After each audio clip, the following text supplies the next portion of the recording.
Hello everyone, I am Geraldine C. Lapiad. My topic is all about negative bureaucratic behavior.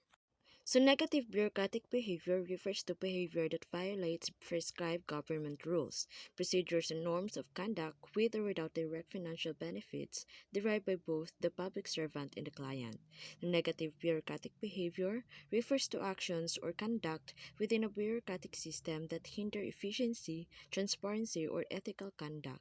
Examples include red tape and excessive formalities.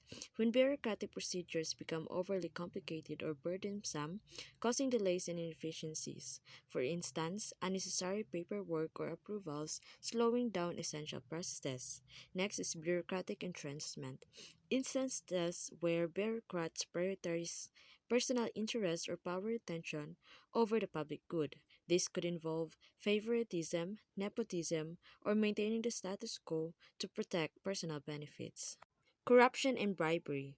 Bureaucrats engaging in corrupt practices, such as accepting bribes or kickbacks in exchange for preferential treatment or to bypass regulations. Lack of accountability. When bureaucrats evade responsibility or fail to be answerable for their actions, leading to a lack of transparency and impunity. Inflexibility and resistance to change. Bureaucratic systems that resist adaptation to new circumstances or innovations, hindering progress and improvement.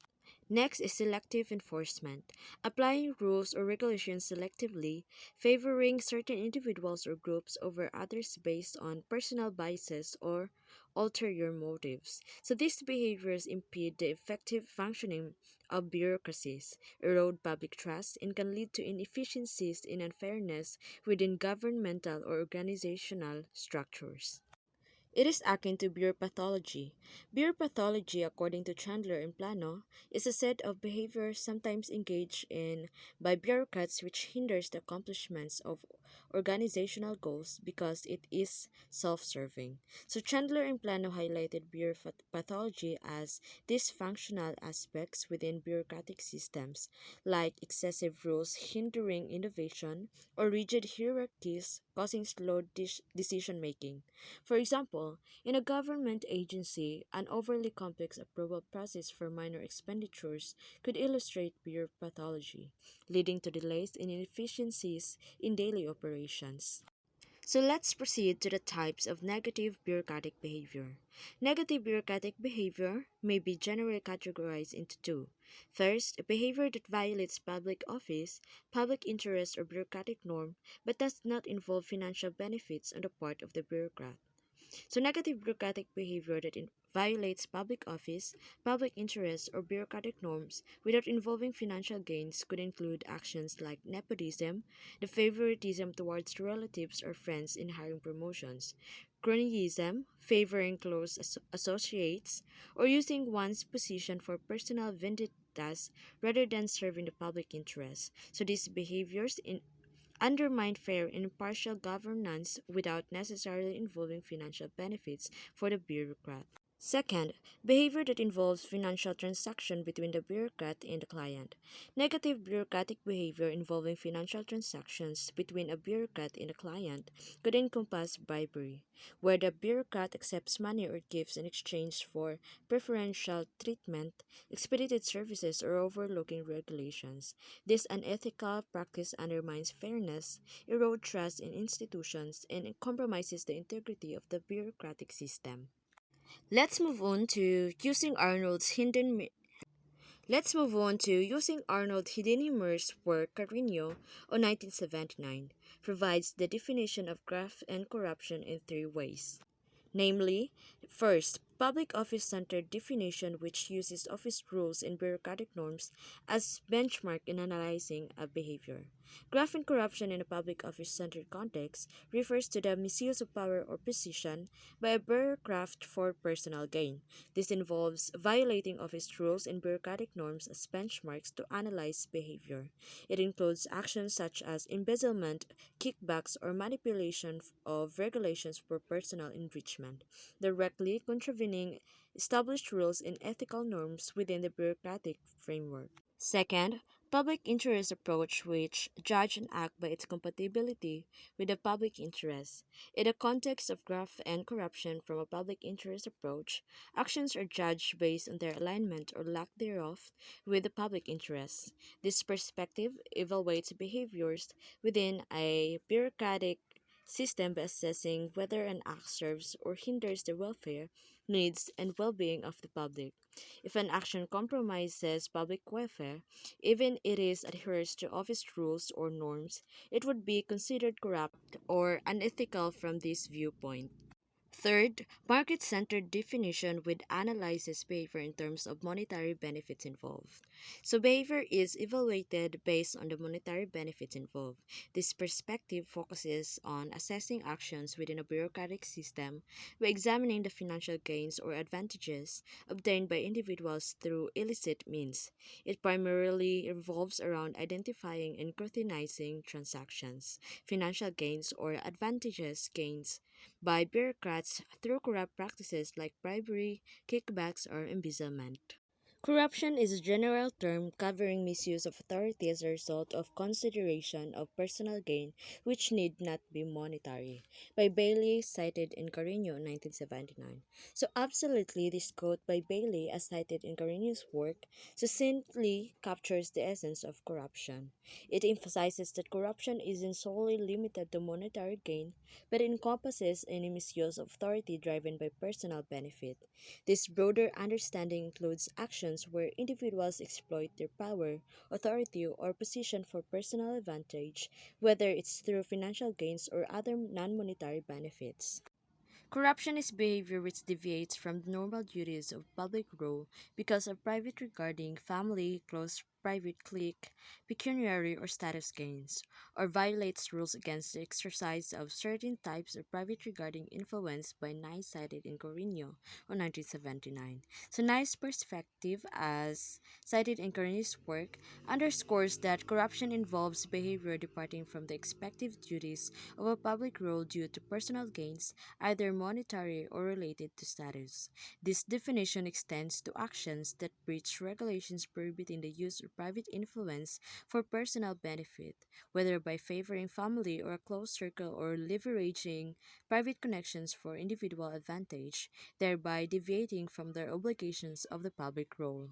Corruption is the subordination of public interest to private aims involving a violation of the norms of duty and welfare, accompanied by secrecy, betrayal, deception, and a callous disregard for the consequence suffered by the public straddles both approaches by Alatas, cited in Carino on 1979. Alatas, as cited in Carino's work, characterizes corruption as a situation where public interests take a back seat to private motives. This involves a violation of duty and welfare norms, often accompanied by traits like secrecy, betrayal, deception, and a lack of concern for the repercussions faced by the public. This definition encompasses aspects from both public interest and market centered approaches, highlighting the conflict between the welfare of society, individual motives, and corrupt actions. So let's proceed to the behavior that violates rules and procedures because of private gains include absenteeism and tardiness. So it can have negative implications for an organization affecting efficiency, workflow, and overall performance. Employers often implement policies to address and minimize these issues to maintain a productive work environment. Next is ineptness, refers to incompetence or a lack of skill in adhering to establish regulations or protocols within an organization.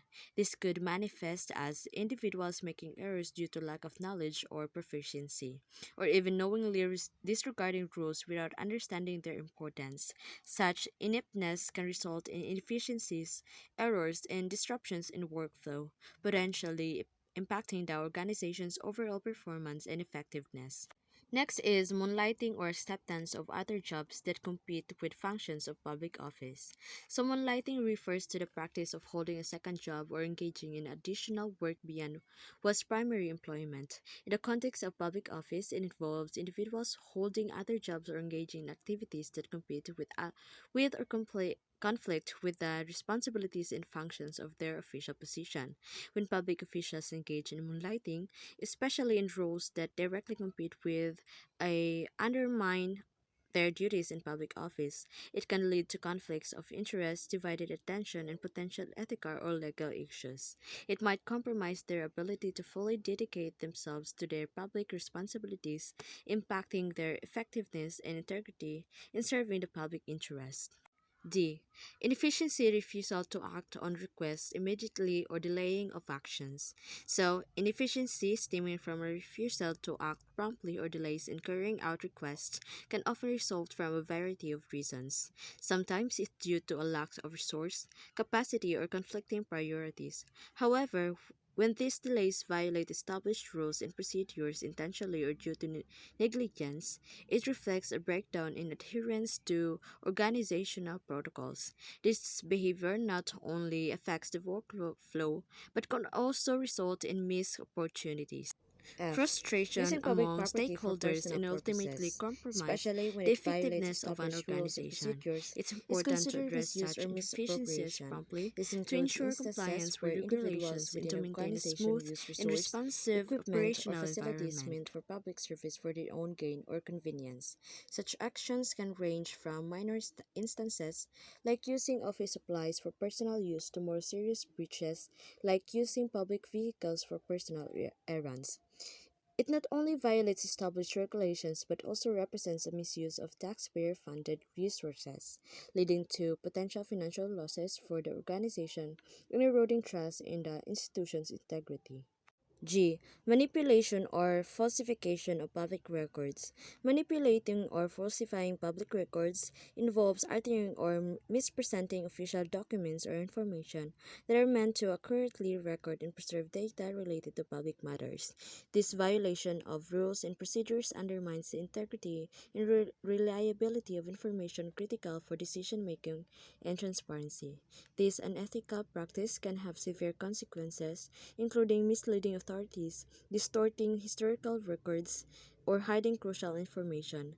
It not only violates organizational protocols but also undermines public trust in the accuracy and transparency of government or institutional records. Authorities often have strict penalties in place to deter and address such misconduct due to its potential to impact governance and accountability.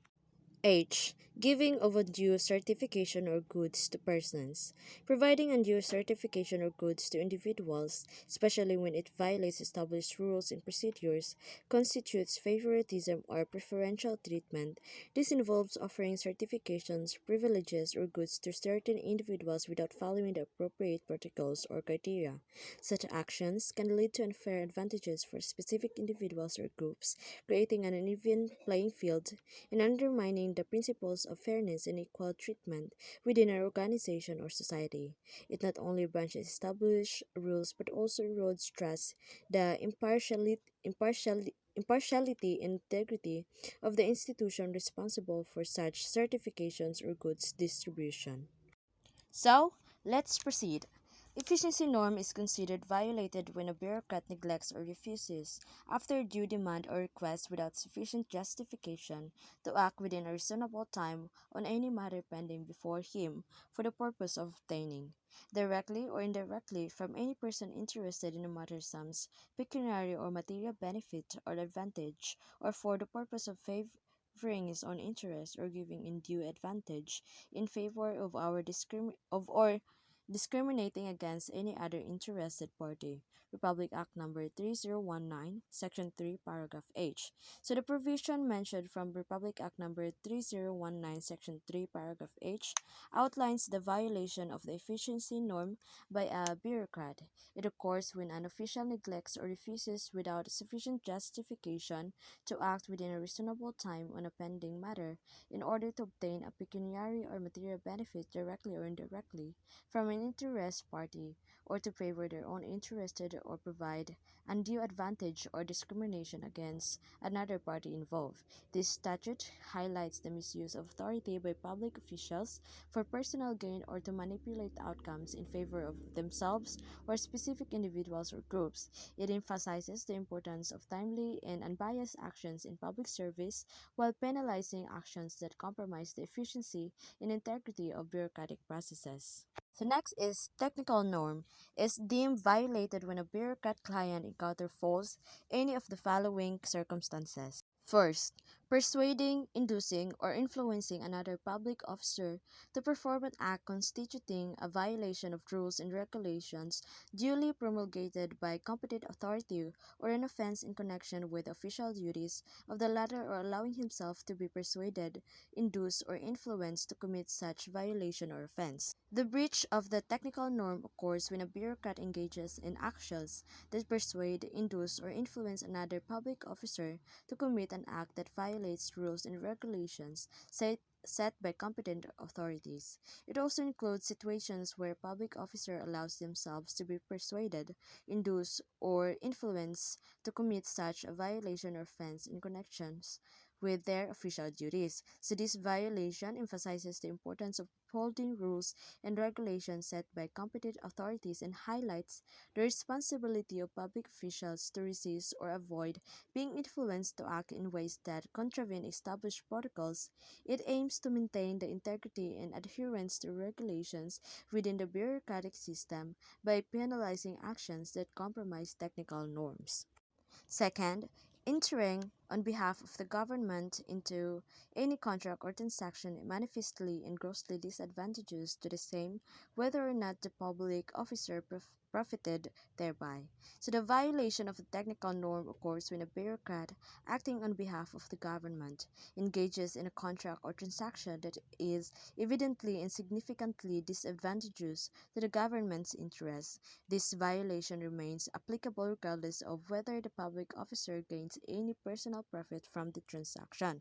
So, this norm aims to prevent public officials from entering into agreements or transactions that clearly harm the government's interests, emphasizing the responsibility of bureaucrats to safeguard the government's resources and interests in their dealings. Such actions are considered breaches of the technical norm due to their potential adverse impact on public funds and government's overall welfare.